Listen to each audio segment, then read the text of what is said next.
Partiamo con un sermone. Siccome non siamo tutti uguali, anche in montagna ci sono varie categorie. Ci sono quelli che muovono la macchina dalla città e la spengono di fronte al rifugio solo per smontare e andare a mangiare. Ci sono quelli che partono dal piano zero e si fanno 2500 metri di dislivello perché sennò non sono soddisfatti. E poi ci siamo noi che se si possono risparmiare 300 e passa metri di dislivello su strada asfaltata lo fanno. Tanto è vero che oggi siamo in zona Cadore e dove stiamo andando? Stiamo andando verso Bivacco Casera Campestrin. Tanti parcheggerebbero a Ospitale di Cadore salendo per la strada asfaltata. In realtà la stradina è stretta, ci si arriva fino a qua. Questo è l'ultimo parcheggio dopo aver imboccato un 100 metri di strada sterrata. Noi abbiamo parcheggiato un po' più sotto e niente, adesso vi do il benvenuto. Fiossi, bentornati sul canale e benvenuti in questo nuovo video. Oggi è il 2 novembre 2024. Alla partenza in macchina c'erano 8 gradi, bello caldo, si sta da Dio. La nostra destinazione oggi è Bivacco Casera Campestrin. Restate con noi che vi portiamo a vederla. L'avete già vista, ma noi no, quindi andiamo a vederla. Siamo pronti? Simore, dai che andiamo, go go go!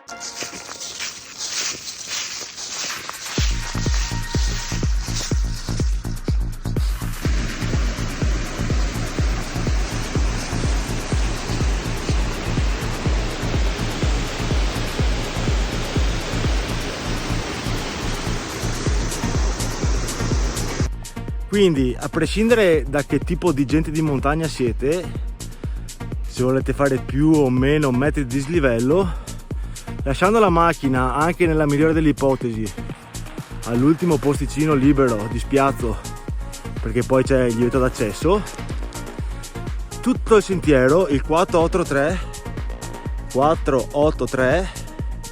ricalca il tracciato di una strada silvopastorale. Infatti la prima destinazione sarà Casera Valbona. Tanto saliamo, caldino, umido, si suda, sì. A 40 minuti dalla partenza, con calma, molta calma, si arriva alla località Prese, dove io, che da molto mona mi sono dimenticato di caricare l'acqua, caricherò qui l'acqua. Ma non si beve l'acqua dei torrenti? Sarà 30 anni che bevo l'acqua dei torrenti, non mi è mai venuto scagotto, quindi tolgo l'acqua dal torrente. Ma che vada di qualcosa bisognerà pur morire prima o dopo, quindi carichiamo l'acqua. Guarda un missile di Elon Musk, guarda che roba, boom! Guarda che scia Kimi che dice, non lo so. Vabbè, guarda qua, cascatina, wow, cascatina. Mi dirà mica che è crisi idrica, no? Ma non vorrei dire, dal telefono ovviamente non si vede, ma è bianco e arancione l'aereo, quindi potrebbe essere EasyJet. Sì, ma guarda che striscia, guarda che striscia. Non sparisce. Complottista. Ecco che fatta questa curva dalla cascata ci si para davanti a noi il sasso del Bosco Nero. A sinistra del sasso di Bosco Nero ci dovrebbe essere il sasso di Toanella. Lì in centro c'è la forcella del Bosco Nero e qua a destra cominciano a vedersi i vari sfornoi, nord, sud, ovest, est, in mezzo, di centro, di lato. Bello, guarda che paesaggio. Io non consiglio niente perché dall'ultimo spiazzo dove c'erano un paio di macchine, da lì in poi c'è il divieto d'accesso, però salendo la strada è messa bene e qua ci sono un po' di spiazzi anche per parcheggiare, ma poi sono stracacchi vostri. Sopra di qua teoricamente si arriva fino a Casera Pescol, che è la casera che volevamo andare a visitare passando per Casera Pian dei Boi, ma i vari personaggi là che stavano sistemando la casera ci avevano detto che c'erano tutti quanti gli alberi abbattuti, quindi probabilmente da sta parte di qua si arriva comodi. Noi adesso seguiamo sempre la strada Campestrin, 1 ora e 30. Torrente Valbona, diciamo che per il momento l'acqua non manca. Visto che è impegnato a fare non si sa cosa, io prendo un po' di vantaggio. Dalla parte opposta del Sasso di Bosco Nero c'è Cima all'Aste a sinistra, Sas di Mezzo D in centro, e questo puntone qua è il Monte Duranno. Chissà se magari un giorno andremo a esplorare anche quelle zone lì. Per il momento saliamo.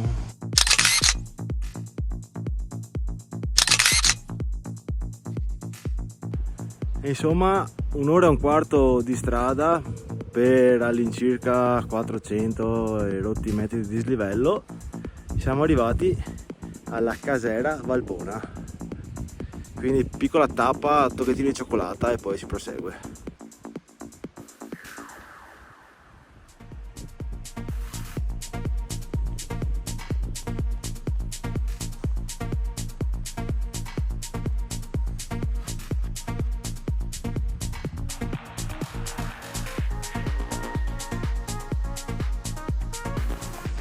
Fatto una piccola pausa presso Casera Valbona, qui è tutto chiuso, non c'è niente di aperto, nessun locale è aperto.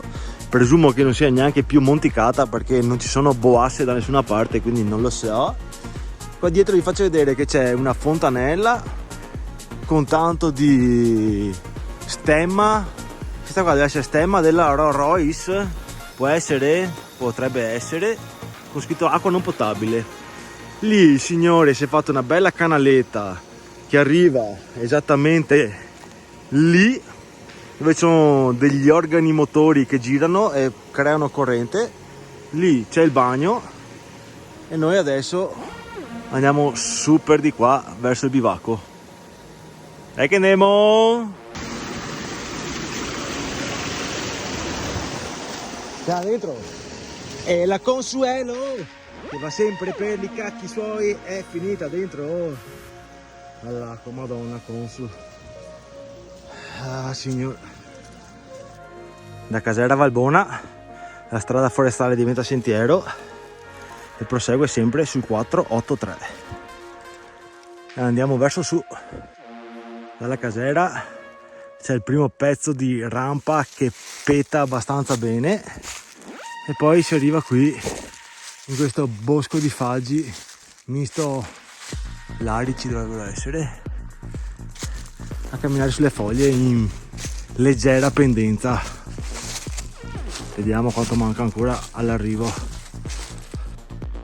A poco dal bivacco si trova un deposito di legna a chi serve per fare la notte, però sì, è il tanto che non lo rimpinguano, quindi si fa prima a trovarsela in giro che è pieno di legna tagliata, guarda che roba.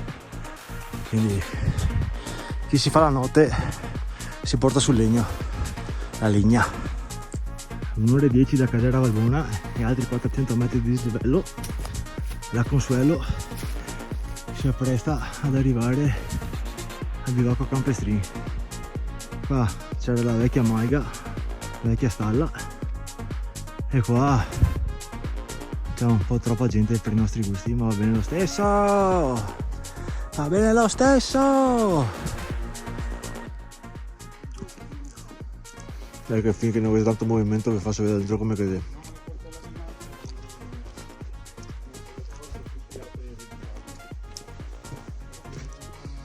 Ecco qua, stufa economica, 1, 2, 4 letti,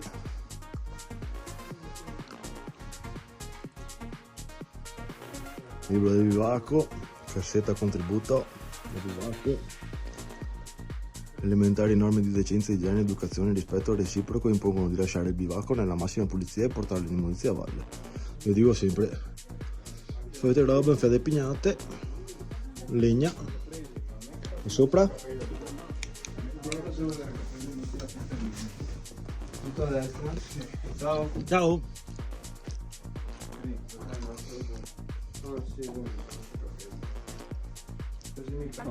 Avete presente Jesolo?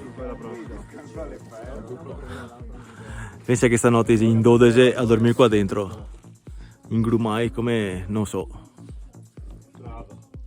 No, neanche torniamo a casa. Noi mangiamo pasta e fagioli e consuelo che ti è piaciuto tanto l'ultima volta. Stavolta con le reginette spaccate, come si fa con i veci. Com'è? Buonissimo. Buonissima, perfetto.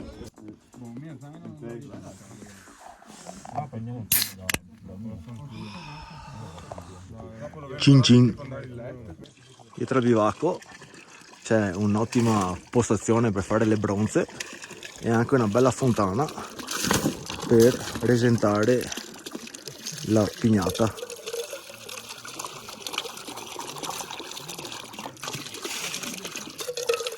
Si presenta. Ciao Giulia, questo qua è un tuo sassolino che abbiamo trovato andando su ai Col di Lana. Lo lasciamo qui al bivacco Campestrini. Guarda, lo metto esattamente, adesso te lo dico. Ecco qua, lo lasciamo esattamente qua, dove c'è il libro del bivacco. Lasciamo il tuo sassolino. Ciao Giulia. Andiamo che fa freddo, è andato giù il sole, fa un freddo della Madonna. E ci sono, sì, troppa gente, 10-12 persone a dormire qua dentro. Chissà che ne mangia pasta e fagioli come che non mangiano gli altri, perché sennò si finia. Sono esattamente le 2 del pomeriggio, lasciamo tutta la combricola qua al bivacco a far nottata. Qua su, se vedete, c'è anche un po' di legnaia già fatta. Ovviamente se la usate sarebbe meglio ripristinarla. E noi adesso teoricamente dovremmo fare la stessa strada dell'andata, ma forse faremo una piccola deviazione, quindi restate attaccati allo schermo. Tanto per, scendendo, abbiamo rovinato l'esperienza a 4 che stavano salendo ancora adesso a quest'ora, dicendogli guarda che ce ne sono già 11 che dormono dentro in bivacco, non so dove state voi, perché 11 più 4 fa 15 e il bivacchino non è grande. È proprio bello il fogliaggio, ma vogliamo parlare di tutte le foglie secche sul sentiero in discesa? No, tanto comfortable. Attenzione, attenzione, siamo tornati in prossimità della casera Valbona e come potete vedere c'è il comignolo che fuma. Sono venuti sui proprietari, guarda qua, macchine, sicuro. Là hanno fatto partire quello che vi dicevo prima, il generatore ad acqua. Adesso andiamo a vedere se ce la fanno vedere dentro. Dentro ci sono 2 signori, 3 che mangiano e bevono. Non vorrei andare a disturbarli e far figuracce coettini, quindi scendiamo giù.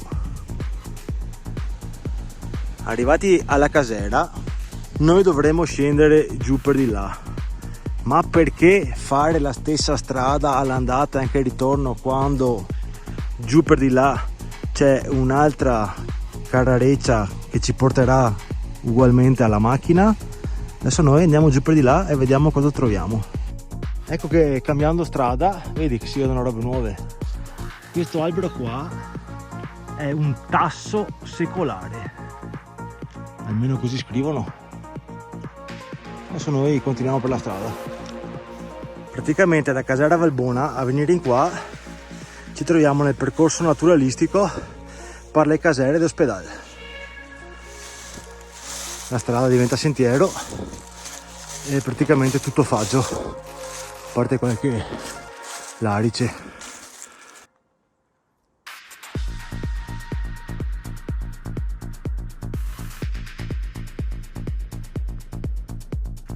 Dopo un bel sentiero per il quale dovrò chiedere scusa alla Consuelo perché non pensavo tirasse così tanto, arriviamo a Ial Bosc della Cesa 1375. Quindi se la casera Valbona era 1240 abbiamo fatto 135 metri di dislivello. Qua siamo sul sentiero 488, prima eravamo sul 483.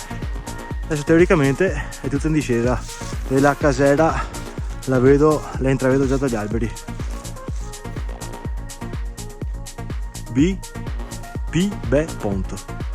Ponte sul Rio Nero, senza acqua qua, sul Rio Nero. E questa qua davanti non so se l'avete mai vista, ma io l'ho vista solo in foto. Ho detto vabbè, fatto 30, facciamo 31, 32, forse anche 35, 36, e siamo venuti a vedere Casera Girolda. Adesso andiamo a vedere. Anche qua, come l'altra casera, era ammonticata forse chissà quanti anni fa, perché la stalla era esattamente qui. Non ci restano che qualche pezzo di muro e non c'è neanche più il legno del tetto. Da sotto un orticello. Questo qua tutto chiuso, lucchetti. No. E di qua Casera Girolda, tutto sigillato. Guarda che ben pulito. Qua c'è un po' di legna. Tutto chiuso, peccato. Speravo fosse aperta, invece no, privata anche questa. Che lei è un po' delusa perché ha fatto fare strada in più per niente. Vabbè, ma se ancora presto, cosa andiamo a fare a casa, serarsi dentro queste giornate? Attaccato alla casera c'è un altro bello sgabbiotto di legno che addirittura gli arriva l'acqua dentro, solo che anche questo è inlucchettato, molto peccato. Di qua c'è una latrina che però non penso sia proprio il modo migliore di usarla, cioè tutta la carta là così non mi sembra proprio il massimo, ma tutto chiuso e anche un fiaonti mi par qua. Adesso vediamo di capire da che parte ci conviene scendere per arrivare alla macchina il più rapidamente possibile. Allora, visto che qua è tutto chiuso, teoricamente ci sono due modi per poter scendere. Uno continuando di qua, che dovrebbe esserci il sentiero 484, che però onestamente non capisco da dove passa e comunque allungherebbe di non poco la discesa. L'altro è di scendere giù dritti per dritti dove sta scendendo il mio amore, seguendo il corso del Rio Nero, sì, e andiamo a vedere se riusciamo a tornare alla macchina. Don't do it at home. Se non siete sicuri, meglio tornare indietro, ma noi siamo abbastanza confidenti, quindi andiamo giù. Confermiamo, c'è il sentiero, solo la partenza è un po' ambigua perché parte dal campo davanti alla malga e non si capisce bene, ma è segnato, quindi scendiamo per di qua. Il sentiero in discesa è ben mantenuto, alberi tutti tagliati, non ci sono ingombri sul sentiero e come potete sentire dal rumore, questi sono i piedi, ma questa qua è l'acqua. Praticamente davanti alla casera non c'era un filo di acqua, 150 metri, neanche a 100 metri più sotto il torrente è pieno di acqua. Sì, l'acqua c'è e l'acqua non c'è, appare e sparisce. Per vostra info, qua siamo sul 481 e che lì sotto cominciamo a intravedere la strada che abbiamo fatto per la salita. Tutta la discesa è in questo sottobosco, diciamo, giusto per non farla sull'asfalto, insomma, e panoramica abbastanza. Quando non ci sono gli alberi si vedono delle belle cose come quella che vi faccio vedere adesso. Era qua, che colori. Sotto lì c'è il Piave e lì siamo quasi arrivati. Ecco qua il cartello che indica Casera Girolda e siamo arrivati sulla strada utilizzando una buona applicazione per i sentieri e ogni tanto mettendoci un po' di nostro, perché ogni tanto ci vuole un po' di sesto senso, perché anche scendendo qua ci sono stati un paio di bivi che non erano molto chiari, però con un'applicazione abbiamo risolto. Sì, amore. E piccolo spoiler, sono appena tornati giù i primi 2 ragazzi che abbiamo trovato su Campestrini. Praticamente si sono trovati adesso che sono in 22 dentro in bivacco, e tra l'altro gli hanno anche fottuto il posto a questi 2 ragazzi qua che gli ha toccato tornare indietro. Ma come si fa? Ma come si fa? Boh. Eccoci ritornati alla macchina, fortunatamente abbiamo beccato il sentiero giusto. Quindi abbiamo fatto bivacco Campestrini più le 2 caserette, all'incirca sono, tra l'applicazione e il live, sarà 10 km e circa 1000 metri di dislivello. Niente, bel giretto, ho trovato un botto di gente su, chissà stanotte che notte si passeranno là in 15 su quel baracchetto piccolo. Niente, fiossi, cosa devo dirvi? Niente. Se vi è piaciuto il video vi aspettiamo al prossimo giro, e se non vi è piaciuto non so cosa farvi, mi dispiace. Fiossi, ciao Lello!